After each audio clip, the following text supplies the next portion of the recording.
Hi there, it's Lowell Ullrich with The Province, theprovince.com, and the fifth quarter. It's our weekly look at the BC Lions. And after last week's 37-3 loss to the Edmonton Eskimos, it's probably just as good an idea to keep looking forward as opposed to looking back. And by doing so, we were joined by Ian Busby, my beat colleague with the Calgary Herald. He covers the Stampeders. The Calgary Stampeders up next for the BC Lions on Friday. The 14-3 Calgary Stampeders, Ian, and their first visit this year. I guess the number one question that is going on in Calgary these days is how exactly is John Hufnagel handling, or being the master of patience, 5 weeks between games that matter, going into another game that doesn't matter for Calgary? How does he approach this game? Well, with obviously he's walking a tightrope line here. The funny thing is, they're 14-3 going into Vancouver, and that's the exact same situation as last year. It's a lot of deja vu. Obviously, they don't want a repeat of what happened last year, where they went in and lost three key players to injuries. Now, maybe they've already lost their guys because of John Cornish and Maurice Price out for this game. They got hurt in that game against Winnipeg, where they didn't really play that well, and it really seemed once Cornish got injured, the wheels really fell off the Stamps. And you could sense that same impending doom, like, oh, we're just going to lose players and we don't really need to win this game. And it just felt like that same sense of last year's final week of the season in Vancouver. They're just trying to get through this game and hopefully cross their fingers nobody else gets hurt. They have the bye week, obviously, with the West Final being here in Calgary, and they don't have a they don't have a lot to do between now and then. Just sit on their behinds and get prepared for whichever opponent it's going to be. DeMonte Bolden and Micah Johnson, two of the key players for the Stampeders who were lost in that game last year at BC Place Stadium. Now, you mentioned John Cornish. You also mentioned Maurice Price, both injured again in that game against Winnipeg last week. Who else might the Stampeders looking at sitting for this game against BC? Well, sitting-wise, they don't have a lot of options. They're going to try and get Marquay McDaniel back in. I wouldn't be surprised to see a lot of Hugh Charles maybe this week.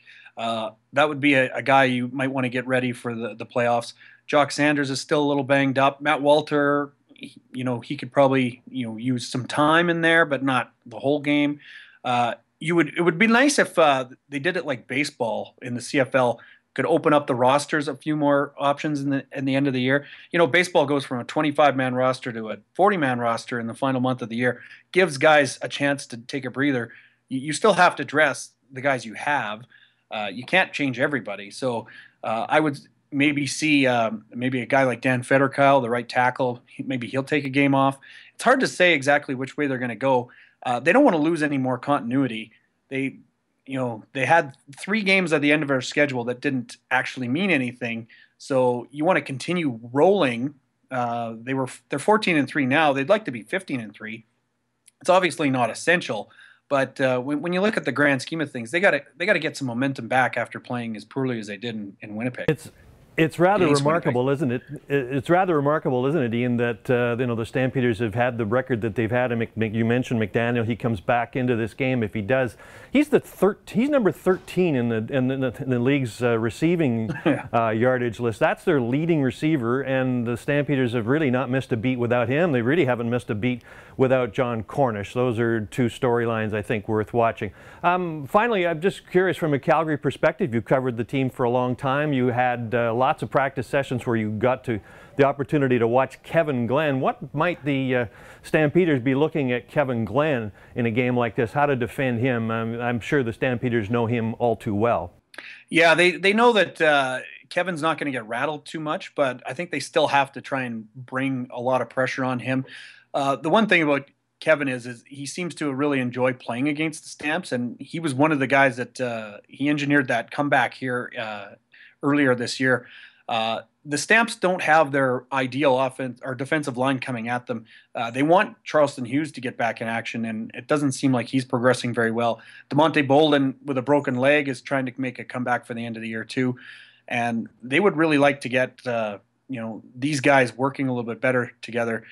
It's going to be tough if they lose any more bodies in certain areas. They're going to be in real rough shape.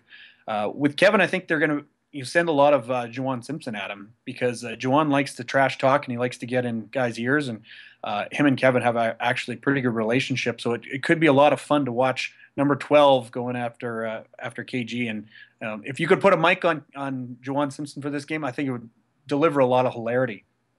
Well, Juwan Simpson certainly has had an outstanding year. So too has Sean Lemon, another unheralded member of that Calgary defense. Charleston Hughes going down, Sean Lemon picks up, and just another number of guys that John Huffnagel seems to be able to plug and play and get an inordinate amount of success, at least relative to that what the Lions have enjoyed this year. Thanks to Ian Busby of the Calgary Herald. The Lions this week go into this game without Adam Bighill. He will not play in this game. He suffered a broken arm in the game against Edmonton. The Lions are going to have to make some other changes as well, but they need to find some continuity. They didn't have anything in that game last week against Edmonton, as everyone knows. Look for our preview package in the Friday Province Friday at 1 o'clock as well. We will have our weekly online Lions chat. Drop by there with all your thoughts and comments at theprovince.com. Lowell Ullrich, thanks for watching.